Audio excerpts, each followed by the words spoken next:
গণেশ চতুর্থীর উপলক্ষে আজকে আমি বনশ্রী রান্নাবাটি থেকে নিয়ে চলে এসেছি একটি দুর্দান্ত স্বাদের গণেশজির পছন্দের মোদক। আপনারা সঙ্গে থাকুন, দেখতে থাকুন। আমি এখানে খোয়া ক্ষীর নিয়ে নিয়েছি 200 গ্রামের মতন, আর এখানে কিছুটা কাজু বাদাম গুঁড়ো রেখেছি। এই যে কড়াতে দুধ দিয়ে দিয়েছি, কড়াটায় প্রথমে একটু জল দিয়ে তারপর দুধটা আমি 200 গ্রাম যে প্যাকেটগুলো মিলি ওই দুধ দিয়ে দিয়েছি, 200 মিলির যে প্যাকেট। এবার খোয়া ক্ষীরটা আমি কড়াতে দিয়ে একটু নেড়ে নেবো। আর এখানে হচ্ছে আমি কাজু বাদাম গুঁড়ো করে রেখেছি, সেই বাদাম গুঁড়োটাও এবার দিয়ে দিলাম, দিয়ে আর একটু নেড়ে নিলাম। এইভাবে নাড়তে হবে যতক্ষণ না মিশ্রণটা ভালোভাবে মিশে যায়। তার সঙ্গে আমি 2 প্যাকেট ওই 10 টাকার দামে গুঁড়ো দুধও মিশিয়ে দিলাম। এবার আমি পরিমাণ মতো চিনি দিয়ে দিলাম, মিষ্টিটা যে যার মতো দিয়ে দেবে। আবার কিছুক্ষণ ভালোভাবে নাড়তে হবে যতক্ষণ না মণ্ডটা ঠিক তৈরি হয়ে যাচ্ছে। এবার আমি কিছুটা এলাচ গুঁড়ো করে রেখেছিলাম, এলাচ গুঁড়োটাও দিয়ে আরও কিছুক্ষণ পাক দিয়ে নেব।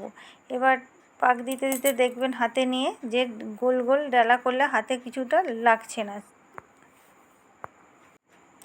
এবার আমি একটা ছাঁচ নিয়ে নিয়েছি মোদক বানানোর, তাতে ঘি লাগিয়ে নেব। আমি খোয়া ক্ষীরের মিশ্রণটাকে 2 ভাগ করে নিয়েছি, একটাতে কেশর দিয়েছি আর একটা এমনি নর্মাল রেখেছি। এটা কেশর দিয়ে এটা এইভাবে আমি বানিয়ে নিচ্ছি ভালো করে, বেশ দিয়ে কিছুটা চেপে চেপে দেবেন আর খুব সুন্দর হবে এটা। এই দেখুন, এটা আমি কেশর দিয়ে বানিয়েছি এই মোদকটা। আমার এই মোদকটা হয়ে গেছে। এইটা আমি কেশর মোদক করেছি। এবার আমি কিছুটা ড্রাই ফ্রুট কেটে রেখেছিলাম, যে যার যেরকম পছন্দ বাদাম কেটে নেবেন। আমি কাজু কিশমিশ পেস্তা সব এবার ওই মোল্ডের মধ্যে দিয়ে আবার কিছুটা ক্ষীর দিয়ে আবার এইভাবে চেপে আমি বাকি সমস্ত মোদকগুলোকে এইভাবে করে নেব। দেখতে থাকুন। এইভাবে আমি বাকি সব মোদকগুলো বানিয়ে নেব। আপনারাও অবশ্যই বাড়িতে এইভাবে বানাবেন।